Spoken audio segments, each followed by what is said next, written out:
Gillmor here. This is the Gillmor Gang. I'm joined today by a motley crew. Just because we all need haircuts. Excuse me, but there's someone in your background. Well, he's gone.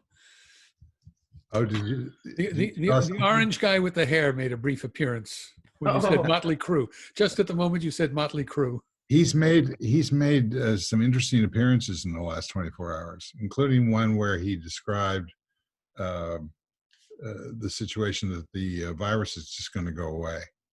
Again, yes. No, I mean completely. Yes. Well, he said that before. He's come back to it. Miracle. That was one of his early predictions. Yes, but this one is different now. Okay. How so? Well, I don't know. It's reminiscent for me of my new theory, which is that. Well, let's do the introductions first. Sure. So Michael Markman from the Seattle Northwest, correct? Correct. Frank Radice from the London Northwest. Southwest.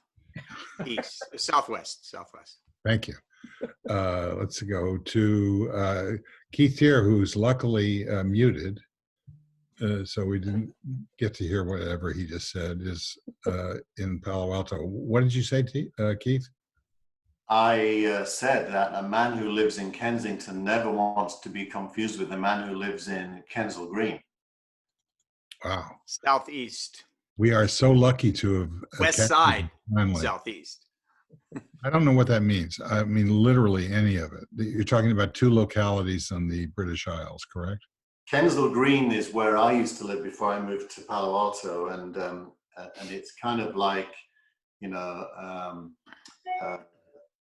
rock stars used to live there. They were up and coming. Virgin Records studios right there, but it's kind of a, you know, let's call it a funky neighborhood.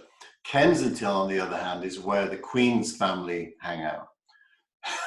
It's also where Mick Jagger has a home very close to me, and that's where the studio for Queen, not the Queen, was. What studio is the Queen? Queen. That was. It's called. Freddie Mercury has a house and a studio a walking distance from where I live. Mama just killed a man. Listen, speaking of dead stars. Excuse me. We've got Brent Leary from the Atlanta, Georgia area, correct? I thought you were going to say, speaking of dead stars, and then, you know, I wasn't really looking forward to that. But I know where Frank was going because Little Richard, we have to talk about that. There you go. I think. There you go. Wham, bam, etc. Thank you, ma'am. No, wop, bop, a loop, bop. Oh, thank you. Long, tall Sally, built for speed. Okay, and then rounding out the crew, CRUE, is Denis Pombriant from the Atlantic Northeast. Who I understand is now a fan of Bosch. Slow down. Yes, I want to hear Denis. First of all, I just want to congratulate you, Steve. This is the only major talk show that has not had to reformat because of the quarantine. Right. No, the quarantine. I hope you're getting good royalties on this format. Yeah. About the same as we've been getting all along. Oh, okay. Okay, Frank, it's yours. No, I was going to say, welcome to the world of TV, Denis. Well, you know, thank you. It's very interesting. It might even be entertaining if I stick around long enough. Last time I watched TV so much, I think Romper Room was my mainstay. After you're done with that, go check out a show called The Good Fight. Indeed. Christine Baranski. It's brilliant. It's really good. I've seen a few episodes. It's the spinoff from The Good Wife, right? Yeah. Yes. Yeah. Yeah. See, this only looks naive. Could have fooled us. I was getting ready to say, if you haven't watched a TV show since like then, you might want to start off with something like Maude, or More. Yeah. Seinfeld. Seinfeld is a good one to start with. Fresh Prince, not bad. Yeah, all that stuff. No, geez. Seinfeld we saw, and what was that? HBO or Netflix? It was a Netflix. How was that? It's surprisingly good. I got to watch that. Yeah. We had watched it as an antidote to a Zoom comedy club that Tina had been referred into. Nice. And of course, the main rule is never sit in the front row of a comedy club. Well, in a Zoom comedy club, you're all in the front row, including the quote act. Yeah, it was really interesting. But so I saw the Seinfeld thing in the distance as the reverberations faded from the club. And so we went to see how the professionals do it, and he did a pretty good job. That the idea of just so much stuff is on Zoom, and so many people are trying to do things differently in the world of entertainment. There's a TV channel here that's doing a Zoom scripted drama. And which is an interesting concept. And I think you're going to see more of that. I actually think that a show like The Chase would be a great show to do on Zoom. What's The Chase? So it's a game show here in the UK, and it's a pretty decent. It's basically a pub quiz. Keith, you know that show, don't you? Tell me what it's called again. The Chase. I don't know it. No. It's very good. Stalin-esque propaganda channel. So exactly. But I think the idea of talking about Little Richard, it makes more sense than talking about some stupid show in the UK. If only we had the ability to just say what we wanted. No, what I think we should do is all six of us should guess without him telling us what The Chase actually does. Well, that was kind of what I was doing. Yeah, you were way off. But I didn't guess. When I heard game, I did not regret not knowing what it was. If it's Channel 4, it's basically sexist men trying to get laid and either failing or succeeding. Because Channel 4 is very edgy. Like they have like half the shows on. Channel 4 has a naked dating game where the victim is inside a perspex tube which comes up inch by inch, and as it rises you see the body inside the tube, and you have to decide whether you want to date the person only based on the amount of their body that's so far been exposed. That's Channel 4. So well, now there's also one on Channel 4 where the girl has to decide which guy's got a cardboard box around him, and has to decide by opening the front of the cardboard box whether or not he's naked or not. And if she picks the naked one, she has to describe what she sees. That's Channel 4. yeah. Hey Dennis, don't you miss TV now? Who owns Channel 4? Is it Murdoch or Berlusconi? It's neither. It's meant to be the left-wing liberal kind of it's all out there channel. Ah.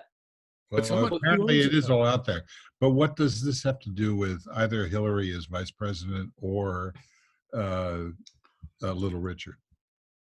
I don't know. I got Frank shone a light called The Chase in my eyes, and I went off on a tangent. I apologize. Yeah. Well, Frank, this is your last opportunity to actually finish your thought about Little Richard. He not only influenced me as a guitar player and a singer and a rock and roller, he influenced every single person that I worked with in the 60s and 70s in Washington. And so today when the announcement came up, everybody's feed, those people who are on this, there's a site that I follow on Facebook called Washington, D.C. Musicians of the 60s and 70s, which has a couple of thousand people on it. And it went crazy because, you know, all of us felt really strongly that he was the greatest. He was the true king. Well, he built himself as the undisputed king and queen of rock and roll. And he was that. That was a religious thing, right? I first saw notice from a 20-something British guy who comes from the Lake Country, and he's a performer, a DJ, a musician, bills himself as Father Funk, and it's just astonishing to me that someone from that place and that time is also someone who is just vastly influenced by Little Richard. It's not just the people who came up, you know, at the height of Richard's career, but it just reverberates through the years. I don't think there's a rock and roll musician that doesn't play a Little Richard song, whether they know it's a Little Richard song or not. I really think that that his music was so pervasive, and I think it's really obvious to those of us who play, and probably to even people who don't, that just the style of music that he played was so easy to play, yet so important. I mean, yeah, he certainly had a lot to do with what the Beatles ended up doing. Absolutely. Paul has just borrowed a great deal from Little Richard. There's a story about Little Richard's relationship with John Lennon.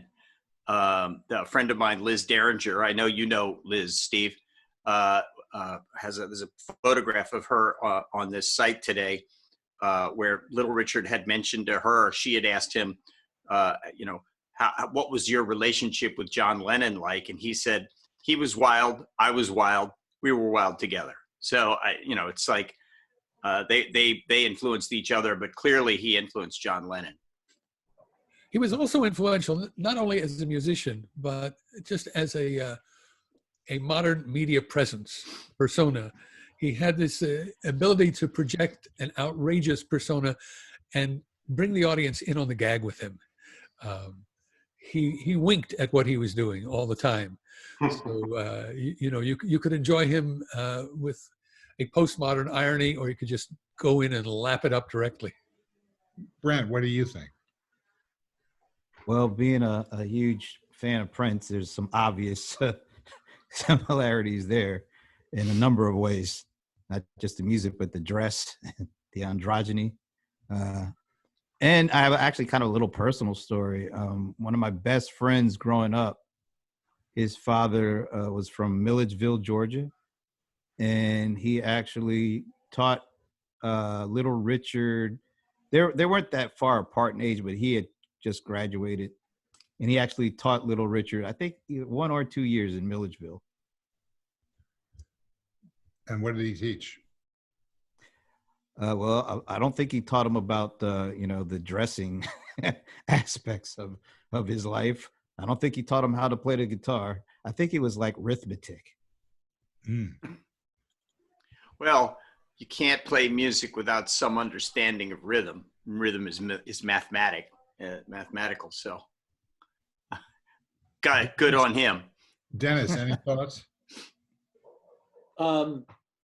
You know, Little Richard's one of these people who's been, you know, whose presence is woven through my life, but it, you know, I am not a musician, and it never really made an impact on me. So just before the show started, I was reading the obit in the New York Times, and like so many situations, it's only once they're gone and you read the obit that you find out about their history and about everything that they've done and meant to society. So I don't have anything to add to any of this, although, and I bet any one of you could have written the obit. You seem to know so much. I'm too young. You know, my conscious brain only kicks in around the Beatles, and he definitely preceded and heavily influenced Paul, especially, I think. Yeah, I think his first recording was September of 1955. I think that was Tutti Frutti, but I could be wrong. Yeah, and it literally was only a few months later that Elvis walked into Sun Studios and recorded "That's All Right, Mama," which had a definite R&B feel to it. So clearly, Little Richard affected Elvis, and also probably had something to do with Elvis's later clothing choices. You know, one of the things that's interesting, you're just making me think, but the British experience of American popular music was heavily Elvis dominated, and it's probably to do with racism, why that was true. Yeah, for the longest time in the UK, pop music was white, even though it was influenced by blacks. It's I think Little Richard probably just was kind of erased out by racism until he wasn't, which happened later. Well, wasn't the impact of the Beatles location in Liverpool, which was a trading town? Yeah, Liverpool has the old allowed them to have access to those R&B records that weren't available anywhere else. You're right. Liverpool has the oldest black population in the UK, dating all the way back to the Triangle slave trade. It was the port that slavery happened through, and it's got both an African origin black population and a very large Caribbean origin black population as a result. And black culture in Liverpool was integrated. So Liverpudlians are incredibly unusually generous in their integration. It's kind of interesting to see that. Where, say, London is fascists could win elections in white areas. Liverpool never. Liverpool was basically community socialist. The docks were black and white, Liverpool docks. It's kind of very interesting. You know, the idea that bands like the Animals and the Zombies and the Rolling Stones, for sure, would not have been without that influence. Absolutely not. So there's your three of the British bands that were so influenced by black culture that's what made them who they were. I don't think any of those three bands were in Liverpool at the time, but they sure went there and played.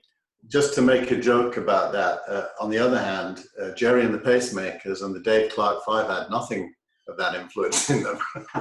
and of course, "Ferry Cross the Mersey" was a huge song for them, and that was the Liverpool waterway, right? Yep. Brian Epstein. But there is a big blues and R. I said there's a big blues and R&B influence strand in British pop music in the late '60s. They definitely tuned into it wherever they heard it, from record stores, radio, or touring. They were into American black music in a big way and copped as much from it as they could. Yeah, Eric Clapton was seriously influenced as a guitar player by blues. There's no doubt about that. All the Yardbird guitar players came from that school, and the Stones obviously were particularly. What was the guy who died? Charlie Watts. No, he's still. No, he's the drummer. He's still alive. He's still with them. Yeah, the blonde guy. Brian Jones. Brian Jones. Brian Jones started the Stones, first of all, and secondly, he was deeply into the whole blues ethic, and only after he was fired from the band did the other two guys, whose names I can't remember. Oh yeah, Mick Jagger and Keith. I just trying to bring this back out of the past into the near present. The Stones performance during the COVID concert, whatever that was called, of "You Can't Always Get What You Want" was really terrific. I thought It was. Yeah. It was. I Good drum. that wonderful photograph. I don't know if you've all seen it of the four of them standing there with everyone's in a mask except Keith. I think it's pretty funny and poignant. is that. I thought that was Trump who didn't wear a mask. Yeah. Well, Trump and Keith. So my theory, just to get rid of that one as well, is that anybody seen the movie Harvey? James Yeah. Stewart? Yes. Yeah. With the rabbit? Exactly. The last frames of the movie show Elwood P. Dowd, which was Jimmy Stewart's character, and walking up a hill. And you've never seen Harvey in the film, except for those last few frames where you see this shimmering outline of a very large 8-foot invisible rabbit. And I believe that what our president is now doing is he's adopted an invisible friend, Harvey, in order to be able to counteract the invisible enemy by wishing it would go away. So if he continues to do that enough, it will. I don't know. I don't know how that's going to work out for him. I'm hoping that come November that there will not be a lot of convinced Americans, but we'll see. But I'm just seeing that little outline there next. I don't know. I mean, if they haven't jumped off after the suggestion to drink or inject disinfectant or somehow put some ultraviolet lights under your skin and they're still there, I don't know what's going to get them out of there. Yeah, well, I wouldn't expect that they're going to change. I'm not really talking about the base. I'm talking about everybody else. Yeah, but that base ain't exactly small and it's not shrinking much. All he has to do is try to get as many people to be so turned off just not to go vote at all, and his hardcore folks are going to vote. And then you got this Justin Amash guy thinking about coming in. I mean, I'm getting ready for another 4. Can't rule it out. You can't rule it out. No. I find the numbers, the numbers for the last poll that I saw had men in particular as a group being very pro-Trump, whereas women were, I think, 20 points down being not pro-Trump. Denis, I'm sure you probably know better. Oh, I saw the same data. I don't know the exact numbers, but it was striking that men, he was up 46-44 for men. Yeah, but you know, he doesn't have a majority anywhere. And there was an article in the Times this morning about how he's beginning to lose old people over 65. A lot of it's still and by early. lose you mean? Pardon me. And by lose you mean he can't find them. Well, you know, that's a very good point. You know, my wife was telling me that something like 90.2% of the people dying from the virus are 65 years or older. Unfortunately, most of them are black, so they weren't Trump's people. Yeah, for sure. Well, yeah, I don't know how it breaks down, but things don't look good. Things don't look good for him. You know, you got to have the election. I'm not declaring victory or anything like that, but the more things add up, the less he has a real chance in November. There are just a lot of things. There was a study out of second-term presidents going all the way back to I don't know, at least George Herbert Walker Bush or before that. Second, people running for re-election who were behind in the polls in April, May, usually did not win. Harry Truman was the big exception, the outlier. So they looked at people like George Herbert Walker Bush, who was down in April and May and didn't get reelected. And I don't recall the whole article. You can, in his mind, losing in November, he already has a picture in his mind of the upside. You know, like who is former President Trump starting in January in terms of his status in the world, his ability to do deals around the world. It's called defendant. I'm talking about what's in his head, not what might happen, but what he thinks might happen, which will definitely not be the thing. I think he's trying to set himself up as the next Rupert Murdoch. If he gets his friends and all of these people to go out and buy this sort of little-known media company called OWN, and he begins to make some moves into that world, I think he can see that as a win. What I don't understand is how does he not grapple with this horrible economy that the COVID has created all around the world, and maybe even worse in America, and then against the fact that the stock market is going up. I mean, that's what he'll point at. He'll say, look, see, I'm doing great with the economy. But the reality of that is millions of people are out of work. 33 million, I think, or have just recently, the total applied for unemployment insurance. And I mean, those numbers are hard to argue with. Yet, he doesn't seem to be getting hurt by the economy. It's not one of these numbers that keeps floating up in these polls, as far as I can see.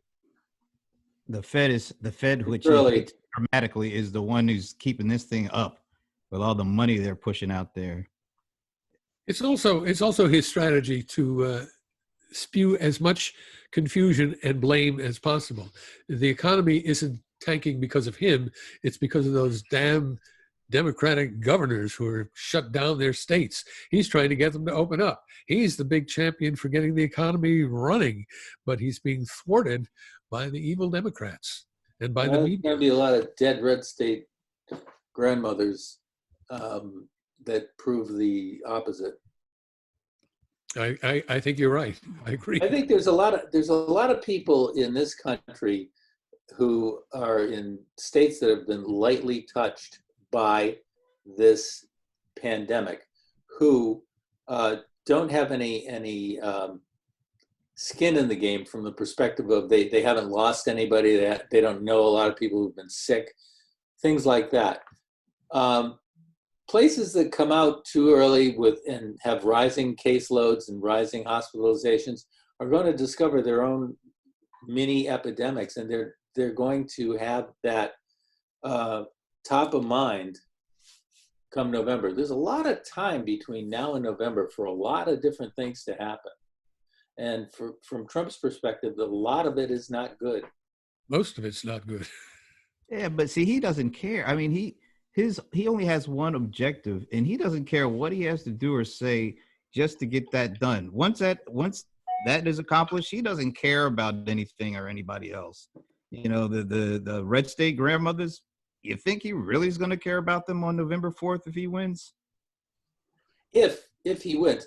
What's happening with Trump, and you see this all the time throughout history, is that the liar succeeds until he can't support the lie anymore. It's like a Ponzi scheme. And we're very close to a point where the lie is just not going to float. There's an article in the New Yorker yesterday, I think, about how Trump is now apparently believing his own BS. Well, he's always had the ability to believe his own BS. That's one of the things. One of the reasons he can lie so well is he just accepts it. Oh, yeah, but there's belief, and there's this is a different level. Well, Right. I think- That's a great article, by the way, Dennis. And I have to say, I haven't always been a big New Yorker reader, other than the cartoons. But in the last year or so, their journalism has risen to the top. They're just doing a terrific job. How do you like the Atlantic? Yeah. Yeah. Another great one. So, Yeah. Keith, can you resolve this? We seem to have two competing theories, one of which is it's impossible for him to win, and the other is that we don't know. I am, I think anyone that can listen, see, and breathe, probably right now, if you were forced to put your life savings on an outcome, would vote for him not to win. I am not convinced that that's how it plays out yet. I saw the Biden thing this morning. I don't know if he did it last night or this morning, but Biden did like an appeal for people to join his campaign. Oh my God, was it bad? It was vacuous. He said, we've got to get rid of Trump. And then he said, it isn't going to be easy, but I'm going to try. So he was defensive. He was understated. He said, and of course, it isn't just good enough to win. We've got to do some big things, and we will do some big things, but he didn't name any big things he planned to do. It was the worst performance I've ever seen. So I'm not convinced that when those two get in the ring together, I think Biden starts to look really bad. Frank, Did anybody experience the Obama a couple of statement? Romney, the first Obama-Rodney debate? No, the Obama statement from last night. Yeah, He had a a clip of him, right. talking, and it's another one of these Obama. I'm talking about Trump, but I never say the name. Right. But it was a conversation with about 2,000 Obama administration alumni. I guess there's sort of a formal association, and he was speaking specifically about what Bill Barr has done in dropping the prosecution of Flynn, Michael Flynn, and my point would be that Obama is shaken by that, and it wouldn't surprise me that people like Barack Obama are going to be out there stumping for Biden to an unusual extent. And this is almost going to look like Obama running for a third term. Which wouldn't be so horrible. I think that the other thing, there's a couple of interesting things happening right now. That the Flynn thing was just the biggest bomb from yesterday. But I think that one of the things that actually made so much of a point was the Lincoln Project commercial that ran one time. They made a one-time buy to run in Fox. They did not do a big media plan. They made a $5,000 purchase for a one-time spot in Fox, knowing that the audience of one would be there. And that created such a controversy and such a stir that I actually know a whole lot of people in the media who weren't necessarily Republicans that have now joined the Lincoln Project because they feel that that's an organization that actually can make a difference. How do you think that compares with LBJ's Goldwater commercial about the atomic blast? Do you know what I'm talking about? Oh, sure. Yeah. I mean, that only ran once too. Yeah. Well, there's a connection. There's a connection. That Goldwater spot or anti-Goldwater spot was done by Tony Schwartz, a media guru and producer who had a lot of interesting theories about political advertising.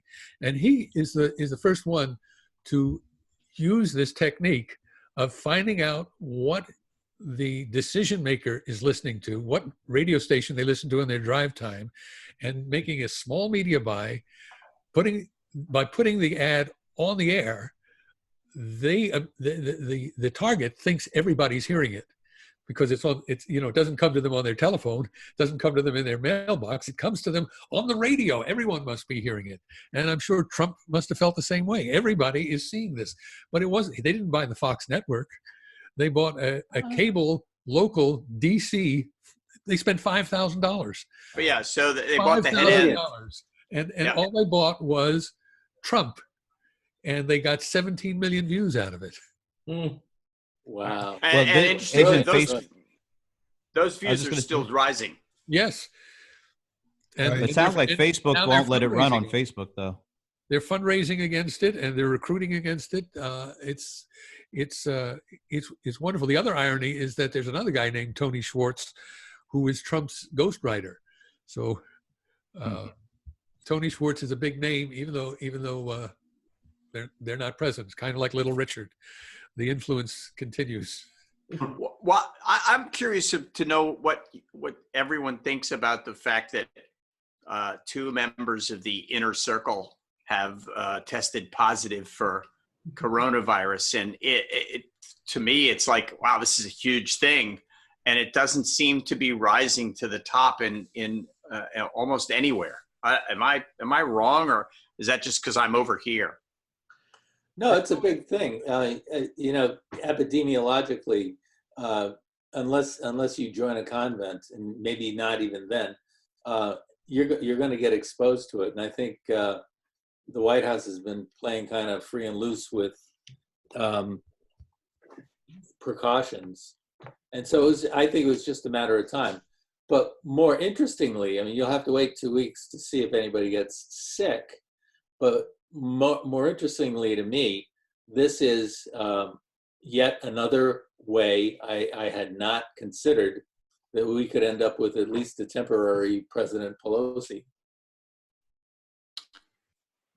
It's a possibility. Yeah, interesting.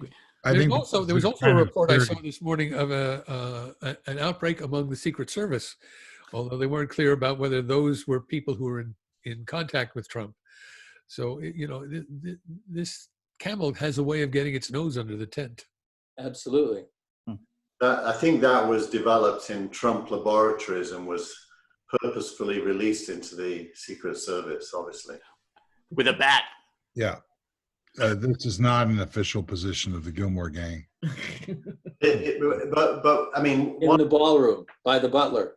What is clear is that With the candlestick. Candlestick.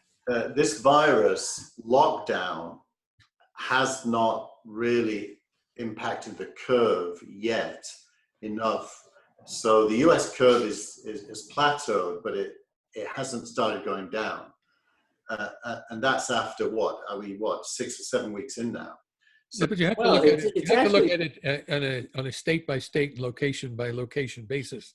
Yeah. The New York Times has a really good page where they break out all the state totals and show you which ones are coming down, which ones have plateaued, and which ones are still rising.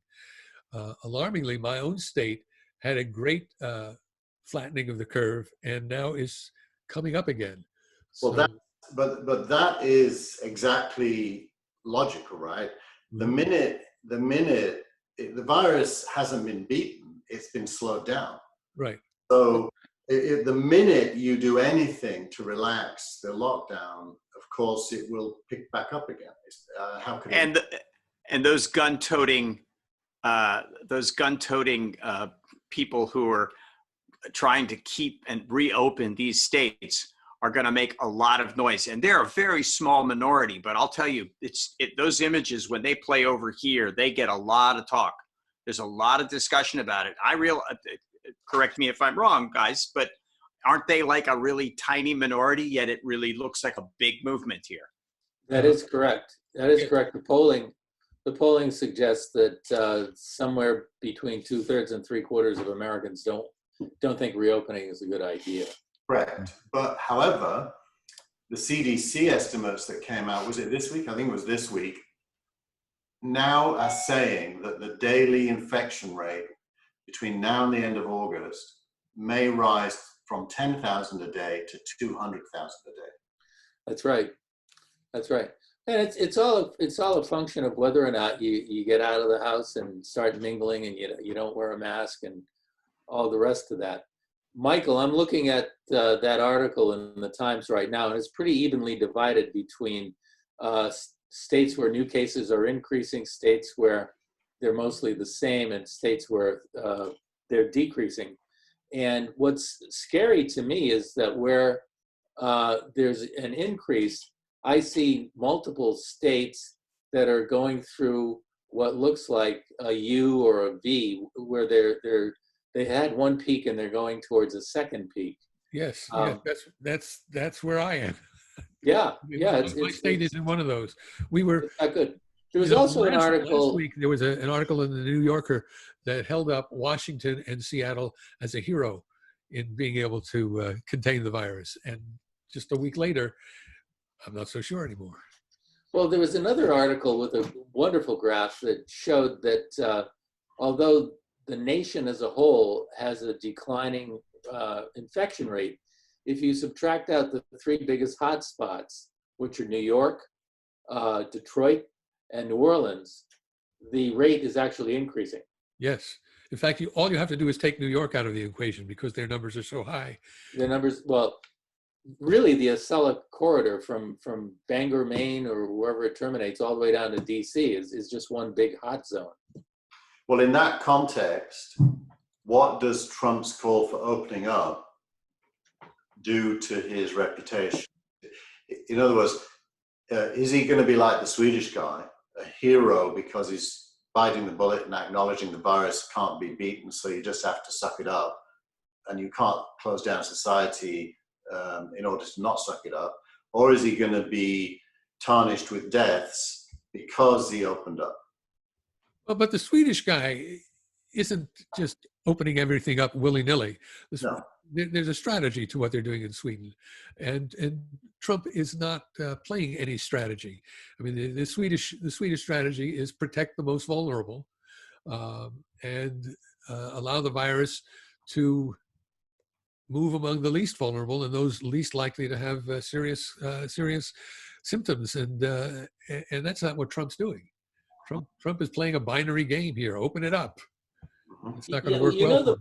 One of the problems as I look at the data is that we have cases decreasing. What I'm seeing is a freshwater saltwater divide. States that touch salt water, by and large, not exclusively, but by and large, are states that are coming down. States that touch freshwater, by and large, Nebraska, Kansas, Kentucky, etc., are places where cases are increasing. Now, it's not a perfect thing because Washington State touches saltwater and it's increasing, and cases are decreasing in Michigan, and that's a freshwater state. But if you put this on a map, what you're seeing is relative containment at the saltwater edges, and a real opportunity for an explosion in the middle of the country. In fact, even in Washington, you can divide Washington to an eastern and western side. And the saltwater side of Washington has a lower rate of infection than the freshwater side of Washington. Is there any correspondence between the water and the economic level and density of the population? Oh, quite a bit. I mean, if you look at the intermountain states like Idaho, Montana, even through the Dakotas and even south, those are states that are very sparsely populated. Most of those states don't have 1 million people. Maybe Idaho has more than 1 million. But the point is that they're sparsely populated, and it's hard to spread the virus in a sparsely populated place. Nevertheless, it is possible. I mean, you have human beings there that are perfect hosts for the virus, and if they get contaminated, they get contaminated. And what's scary is that the hospital infrastructure in those places is not sufficient to support dealing with a pandemic. And so I think you'll see more death in the freshwater intermountain areas than you would see on the coast where heroic measures can be taken. So to your point, Dennis, and I think actually I may have read this in a New Yorker story, they were talking about the rural areas of Georgia in particular that did not have the hospitals to support any kind of outbreak of the virus. And that in fact, they couldn't get doctors to go there. They couldn't have, nurses were not going there. There were no full-fledged hospitals in a lot of these very rural areas in Georgia. Brent, you can probably talk about this, but the people who did get it, of the 1 or 2 or 3 or a dozen, had to go into this populated areas in order to be treated, therefore bringing it more into the populated areas. So there's some of that going on. I think I saw that I article. don't want to cut this off because I think it's you guys have a lot of real data to discuss. But I do want to bring it back a little bit to the issue of the election. It seems to me that if what we've talked about in terms of population density, the coasts, etc., this tendency that Trump has to play to the electoral college seems to have a relationship to what you guys are talking about. In other words, the states like California and New York are pretty much isolated from the equation in terms of the electoral college. Oh, they got big electoral votes. I mean, the only way Trump wins in the electoral college is if he snags a couple of big states like Texas, which is teetering for him, like Florida, which he won the last time. But you can rack up an awful lot of Montanas with 2 senators and 1 congressman for a total of 3 electoral votes. And you go down that middle tier of America, and there's a lot of cows out there, and they don't get electoral votes. Okay, so I guess I'm wrong, although he is president because of the electoral college, and the notion of swing states is all about the electoral college, not about the popular vote. He won Michigan, Pennsylvania, Ohio, and a couple other states by a combined total of about, I think, 100,000 votes. So he threaded. I thought it was like 71,000. Okay, so he threaded the needle in the electoral college last time. And I was raised Catholic. I believe in miracles, but I don't believe in miracles every day. Okay, well, we're back to that divide between the people that think that there's no way he's going to win again, and then everybody else. So I'll throw this out there. How important is his pick for Biden's pick for vice president this year around? It seems like this might be a really significant, this year, a vice president pick could really make a difference. I don't know. I think, I've seen analyses that say the most impact would be if he picked a black woman. But vice presidential picks typically don't have much influence on how people vote. So much depends on turnout, and having a black woman on the ticket is perhaps going to drive a lot of turnout among black women voters, and they're a Democratic stalwart. It's hard to win without them. Yeah, I was thinking of just that, the intensity, because I mean, Trump's folks, you don't have to do much for them. I mean, they're going to be there.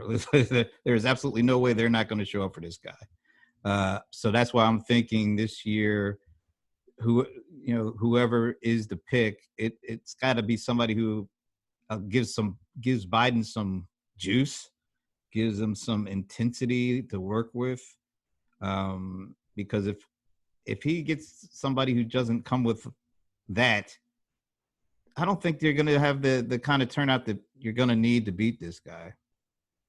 Well, my guess is the majority, if we did a poll, the majority would be people who would answer the question, do you care who the president of the United States is? The majority would be no. And those are the non-voters, the people who don't show up, which is largely poor and Black, Latino, and so on. And young. And young. So I don't give a shit is the majority. Trump's people give a shit, and Biden's people struggle very hard to give a shit about him. Mm-hmm. Well, it's not Biden's people; it's anti-Trump people. I mean, that, well, you know, the energy. Trump is creating intensity on both sides of the equation. There are people who will crawl over viral infected glass to vote against Trump. Mm-hmm. And the same glass would be crawled over for folks who want to vote for Trump. Yeah. Well, but think about this. If you're part of the I don't give a shit group, it's a lot easier to be able to say that when you're fat, dumb, and happy, when the unemployment rate's at 3.5%, when you've got a full belly and et cetera, et cetera. It's going to be a very different dynamic in November. If you've already we lost 20.5 million jobs in April. We've got about 14.7% unemployment rate right now. That's such a huge number. It doesn't look like it's going to go down anytime soon. I don't give a shit is not going to be an option. I would take the other side of that, Dennis. Okay. My experience growing up in England when there was Harold Wilson and then there was Edward Heath, and roll the clock forward, along comes Margaret Thatcher. My mum was a union organizer. So my mum was solid Labour in the 60s. By the time Labour disappointed her over and over again, she ended up being a Thatcher voter and eventually stopped voting altogether. And so I think it's actually people who need politicians to deliver something are the ones that are most disappointed when they don't. So it's the poor who become passive, not the rich.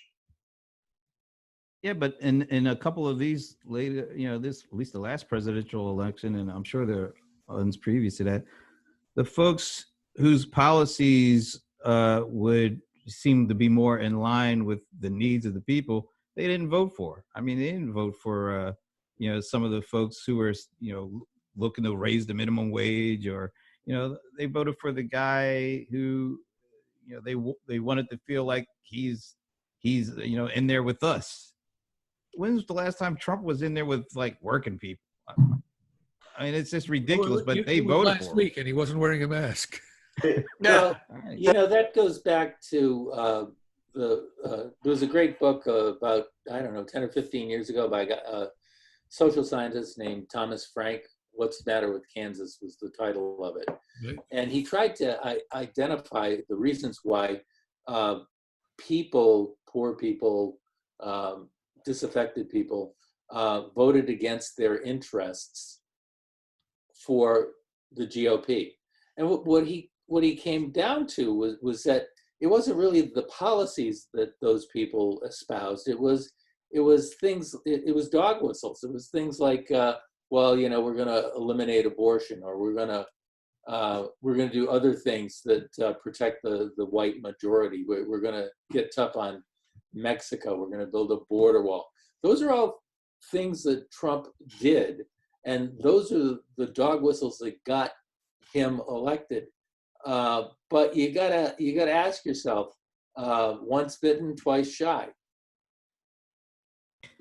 I will not be very surprised at all if it's twice bitten and still not shy enough. I mean, it's this guy. He's got a bigger dog whistle, and he is definitely not afraid to blow it. Yeah. And all night long. I mean, if you think the Twitter is bad, I don't know what the impact is going to be if he's not able to have his rallies and the kind of traditional things that he did to get people all wrapped up. That to me may be one of the more interesting aspects of what's going to happen with his campaign. Since I think that's he right. might not be able to get out there. I think that I think what's happening to support the idea that Trump may not win is the virus, period. Mm-hmm. I don't think there's any other equation that we can count on. I think it's great that we can think of this sort of emerging consensus, what Brent just said about, once, twice bitten. I think that this country has a capacity for continuing to be bitten, that is only really going to be brought to into alignment with another philosophy based on, a crisis, a world war, what we're going through right now, which is a world war against. Fundamentally, I think that what the bet is that's being made, and I think it's being made reluctantly, but and quietly by the Trump administration as well, is a bet on enough time being bought by flattening the curve, not bringing it down, just flattening it, to be able to develop treatments that will support the idea of protecting the most vulnerable parts of the population. I think that's the whole game here right now. And I think that Democrats and Republicans are aligned around that scenario. Whether they Study really... the election of 1932. Okay, well, explain, because... well, two things. I think number one, COVID might not be the issue by November, for the reason being that Trump is taking his eye off of it and he's focusing on the economy. And I don't think he's got the ability to lift the economy back up to anything close to where it was. This is going to be an election based on the economy, and it's going to be a lot of hungry people voting, just as in 1932. I think in 1932 we had Herbert Hoover running for re-election after 4 years basically doing nothing, certainly doing nothing since October of 1929 to ameliorate the damage. And the country was ready for a change. Being ready and receptive to change means a lot. And I think there's enough time already gone by, and there's enough time between now and the election for the electorate to decide, yeah, we have to have a change. Well, I think that what's happening here is it's a battle with the media. And the media is not going to be convinced for their own economic reasons by any argument that is current about the economy or anything else. That's not what the media is looking for. What they're looking for is an argument that's going to protect them. I mean, I find it surprising, actually, how pervasive the virus has been among the media. I mean, George Stephanopoulos, there's just a whole Leslie Stahl. I mean, there's just, it's extraordinary. And what it really is showing is why Trump doesn't want to test, is he doesn't want to see the actual data. He doesn't want the numbers to go up. Right. He doesn't want the numbers out. He Yeah. doesn't want the number. I think He has said that. I mean, he has literally said that. That's not just surmise. You can quote him saying that. He just does not want to see those numbers.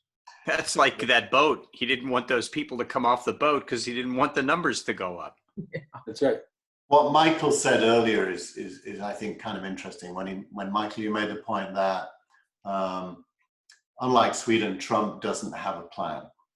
Now, clearly, he has somehow bought into opening up is okay, even though there'll be more deaths. Let's assume he's bought into that. He has. Let's also say, whatever we think about that opinion, it's within the realm of reasonableness for somebody to hold that opinion. That if you can't kill the virus, and if Steve's wrong about managing it, then letting everybody get it, hoping and praying that they become immune once they've had it, which we really don't know. I think we can assume that's his plan. That's what unlike Sweden, he's doing nothing in that plan to protect the vulnerable. Nothing. He isn't saying let's open schools, but let's not let people visit old people's homes. He isn't saying people over 70 with underlying conditions do have to be locked down. He's just saying, broadly speaking, as Michael said, let's open up. So he's an idiot, clearly is an idiot. A lot of people are bound to it. It reminds me of that time when he said he grabbed women's pussies, and working class women were not put off by that. It's kind of interesting, right? Because why? Because working class women typically are less politically correct and found it funny when he said that, didn't find it offensive, because they're not, they're not the kind of people we are. We found it offensive. So I think one of the things we have to do if we want to beat him is understand his audience and undermine his ability to influence them, not by being offended, but by engaging with them in the way but there's a fallacy there, which is that if we understand his audience, that we can beat him. We may understand his audience and still not be able to beat him. True. That's number one. Number two,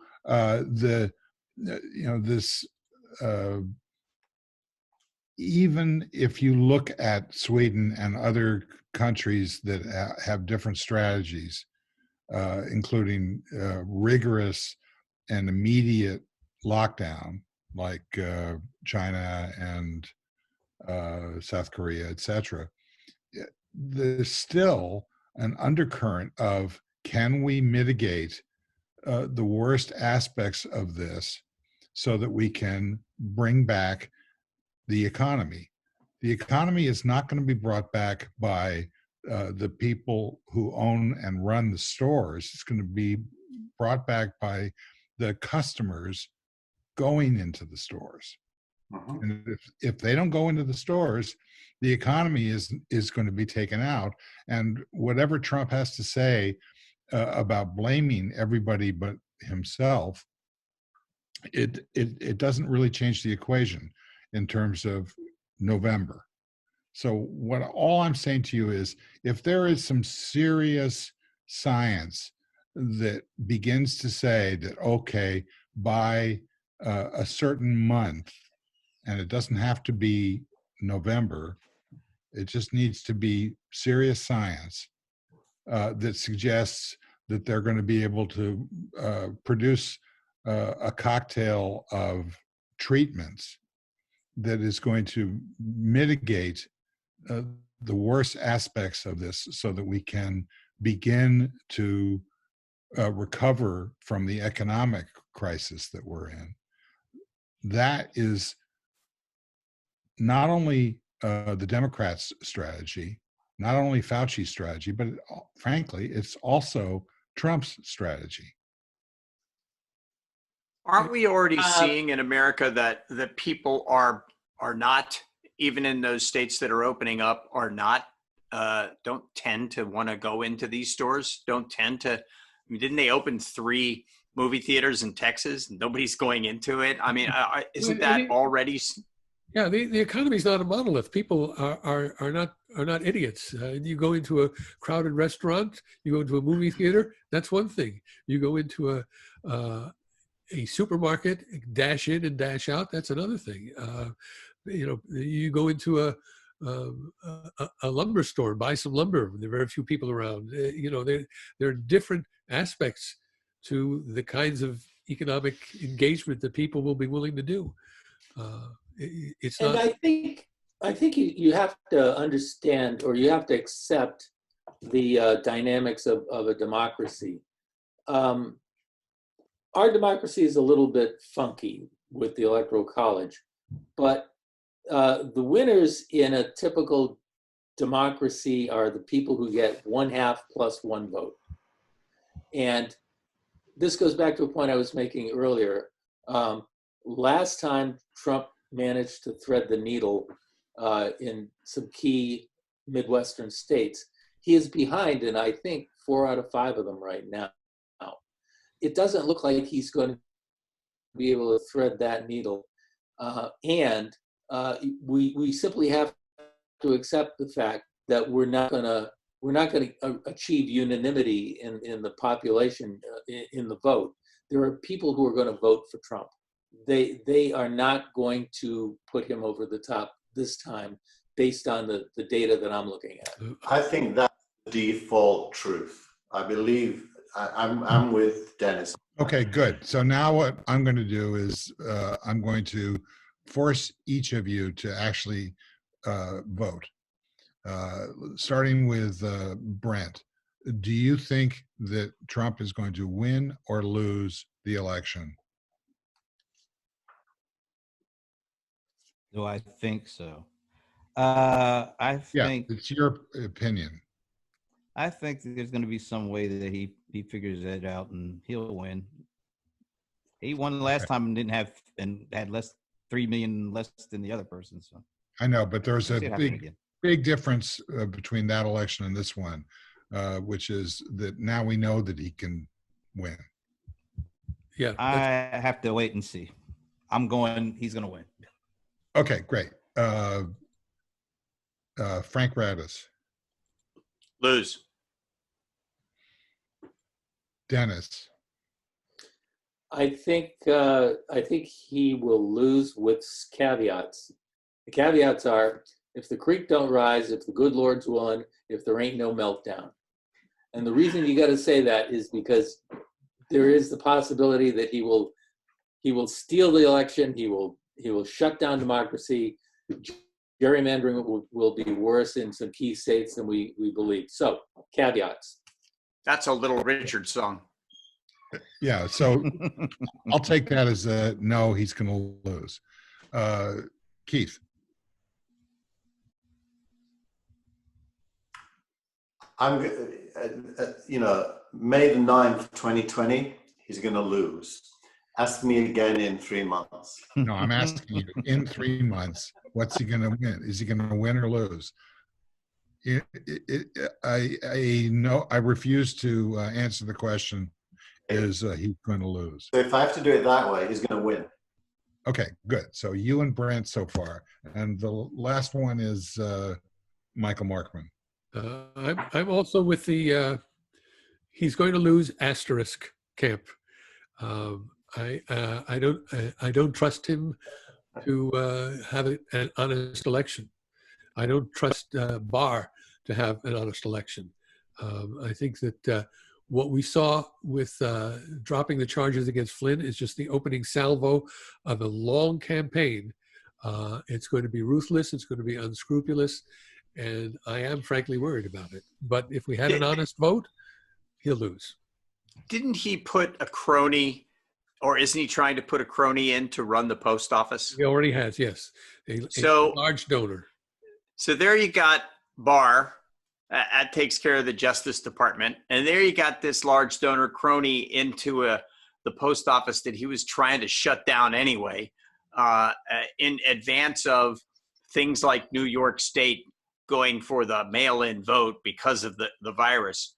I can see ducks being lined up. Anyway. There are 4 states now that have total mail-in votes and have for years. They are Hawaii, Washington, Oregon, and Colorado. And California, the governor just signed an order that California this year, at least on a temporary basis, is going to have a total mail-in vote. What happens to us if there's no post office? Yeah. Mhm. Okay, so my vote would be that he's going to lose. Wow. Yeah, and the reason he's going to lose is that there are going to be some potential treatments that gather together into a cocktail. The historical precedent for this is how we stopped the AIDS crisis, which was not by a vaccine, but by a series of treatments which added up to protection, living with the virus. We're going to have to live with this virus. I agree. I agree with that, Steve, but I got to ask you a question about that. Why doesn't Trump proclaim that he's the one who beat the virus and got the economy back on track. Why isn't he the winner when we get that cocktail?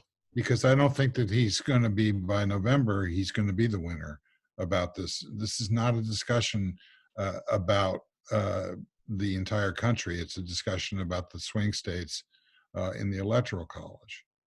Look at his language.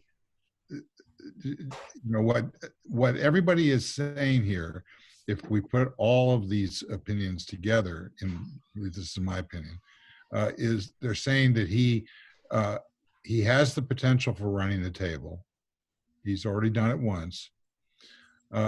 Versus the 2018 election, which is all that was true, and he had a rising economy, at least theoretically, with the stock market, which he still has theoretically, and the voters came out and said, no, enough of this.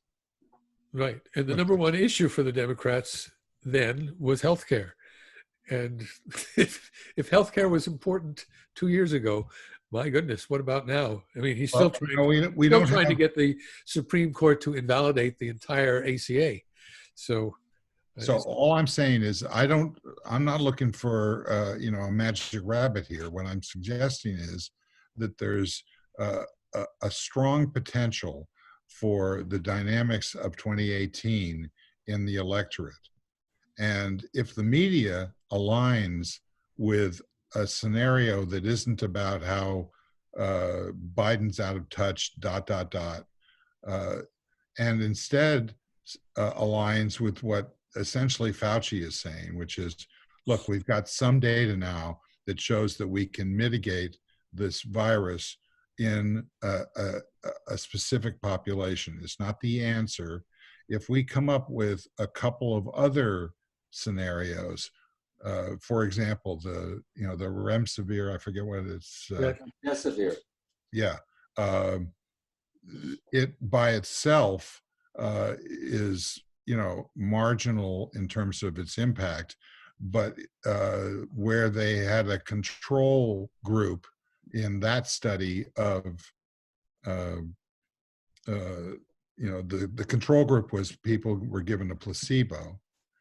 Now that study has been effective, to the extent that it is effective, I apologize for not knowing how to pronounce that drug's name, but it now becomes the control group.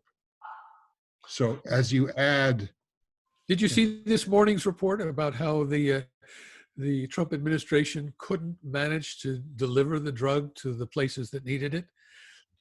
I mean, they are so incompetent. They botched the distribution. They delivered that.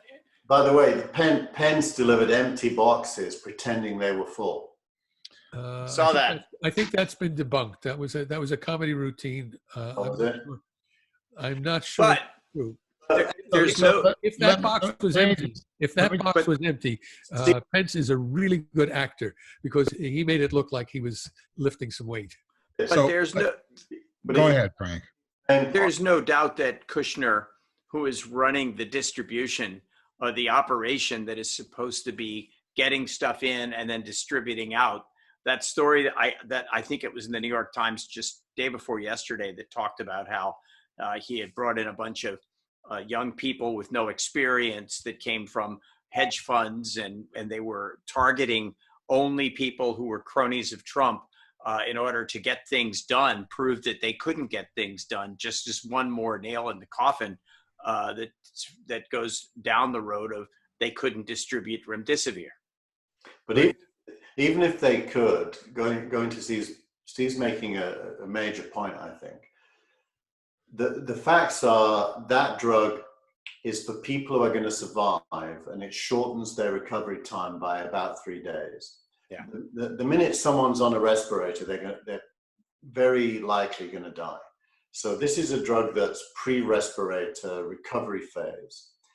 It is possible there'll be a cocktail like there was with HIV, and it is possible that Steve's right, that we'll be able to manage, as long as somebody doesn't get to the respirator stage, we'll be able to manage recovery. So just to finish off what I'm trying to express here, if there's a narrative that the Democrats and the independents can latch onto, Trump's going to lose because the numbers are against him. Whether there's a narrative that's going to be co-opted by Trump, in this case, I think that that's definitely a danger. But you know, we've got interesting data coming from, for example, Los Angeles, which has worked around the testing roadblock by just saying, okay, anybody who wants to test, you can get it if you're a resident. So essentially, as the administration throws up its flack to try and obfuscate or talk about what Michael's talking about in terms of, you know, we're for the people and, you know, we're doing the best we can. And, you know, subtly, the Democrats aren't going to do any better. That's a strong argument, but it is mitigated by individual states that are outside of this electoral college swing state issue. If they can band together and create a narrative which is, yeah, it's imperfect, but at the end of the day, we're going to be able to get through this because there are a certain number of treatments which will emerge in the time that we bought using crushing the curve strategies. That's a narrative that Trump is not going to be able to blow past. There are going to be too many people who are going to say to themselves, you know, this makes sense. This is what the scientists are saying. The scientists can continue to go on television, regardless of how much Trump is trying to suppress their opinions. And it's just an election, and it's just going to happen on November the 3rd.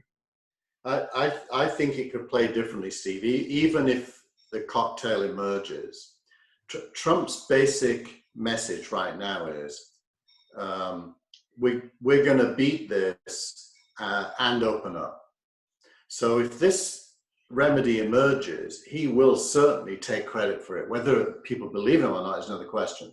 But he will certainly take credit and say, look, we knew this was coming. We knew we were going to be able to deal with it. I managed the whole thing. These other guys would have left you locked up in your house. Now you're safe. You're not locked up in your house. That was me. Yeah, but that's a narrative that is different from the one that I'm suggesting. What the Democrats and people who think that this narrative that I'm talking about has potential, they're going to say that is not what the lockdown was about. Lockdown was about buying the time. Mm-hmm. We bought the time. Now we have it. It's coming. We think that it's coming. And if, you know, the red states want to go down this hard road of precipitously unlocking, you know, we hope that, you know, like Sweden, we hope that they don't get burned. But in the meantime, this is a logical narrative that we can deliver people to the polls about. And I believe that that's got, is the most substantial shot that we have right now against the fear mongering of the current administration. I don't actually agree with that. Clearly you don't, but I'm just telling you what it is that my opinion is, and I vote for no. Frank, you had something to say? I was just going to say that it was great how you brought it back around to the beginning with the magic rabbit and the Harvey reference. That's but you it wasn't. What was the phrase that Obama said? You're likable enough. And so it was. It was effective, but not that effective. Well, it took a long time for me to get back to it there. Anyways. Okay. Can I say what I was going to say or not? Of course. Well, can I stop you? I don't think so. What I was going to say is the facts are, if you get this virus and it gets you to the point of respiration, the drug that we can't say the name of isn't going to have any impact whatsoever on the death rate. None. So opening up or closing down is just a question of timing the death rate, not changing it. And if that's true, if it's only a question of timing the death rate, not changing it, unless we get a vaccine, that can change everything. But unless we get a vaccine, it's just about timing. Then I think Trump is the only person, with Fauci, by the way, who is saying this is all about timing, that people are going to die. That's the truth. We don't have any way to stop them dying. It's funny, my wife was on a workout session with her girlfriends this morning, one of whom's a Stanford doctor doing research in the virus. And she basically said, we can't cure this. We can't stop people dying. So, okay, so it's not a vaccine. So can you cut to the chase? What's your theory? So the fact is, whoever owns the message, the true message, that we as a society have not yet figured out how to defeat this thing, and anyone who gets it is going to suffer whatever symptoms that is likely to happen for them, which we can alleviate, but we can't alter the death rate. It just can't.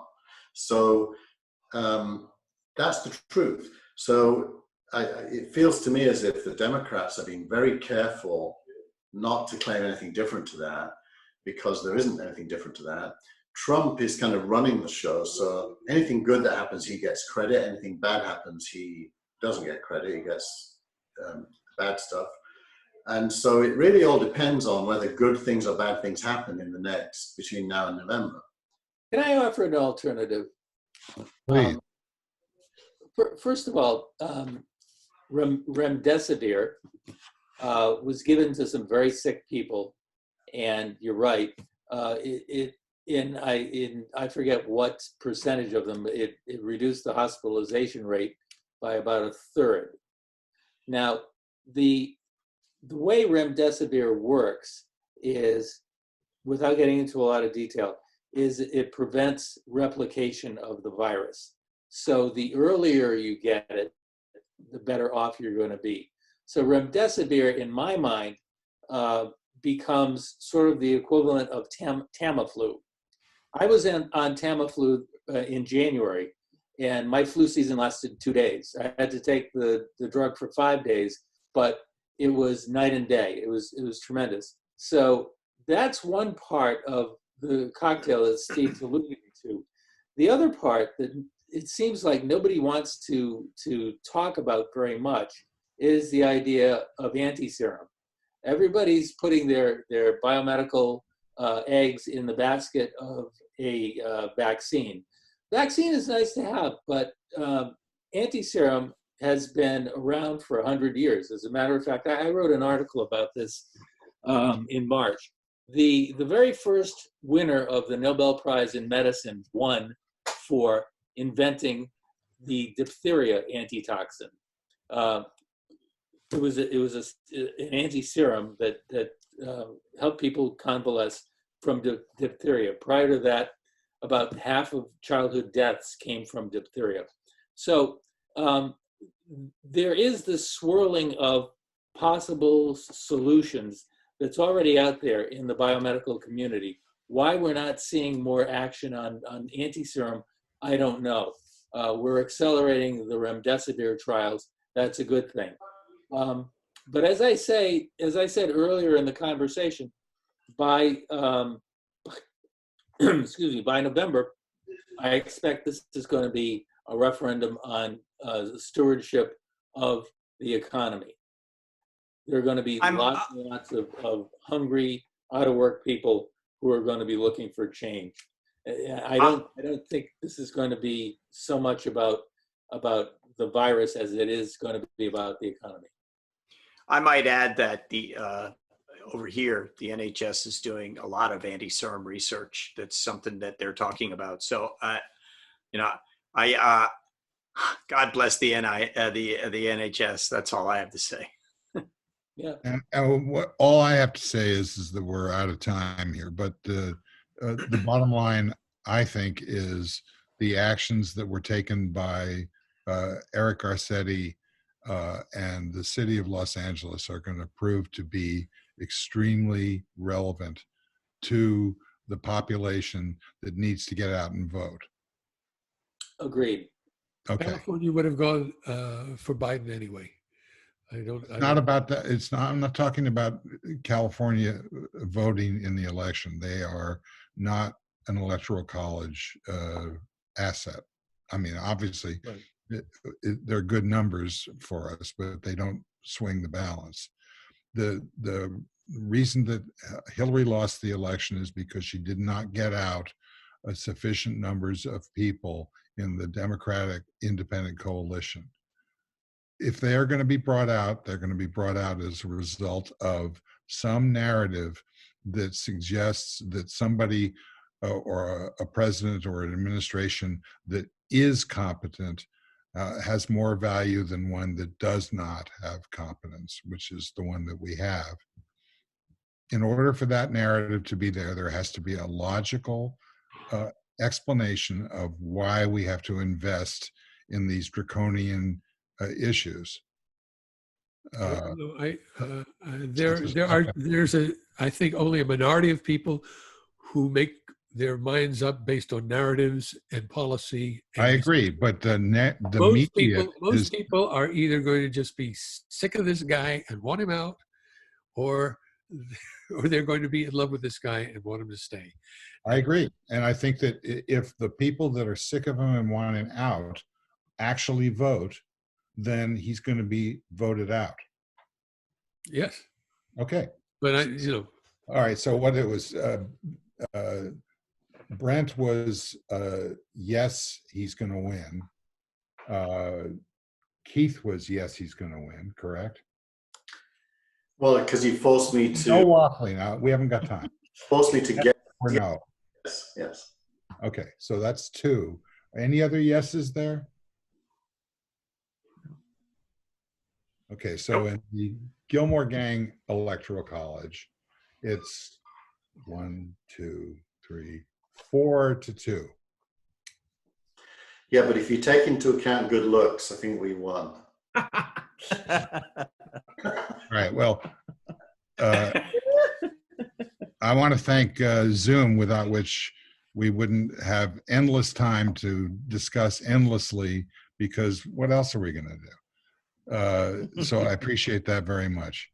I want to thank Tina Chase Gillmor, our director and producer, without which this would not be happening at all.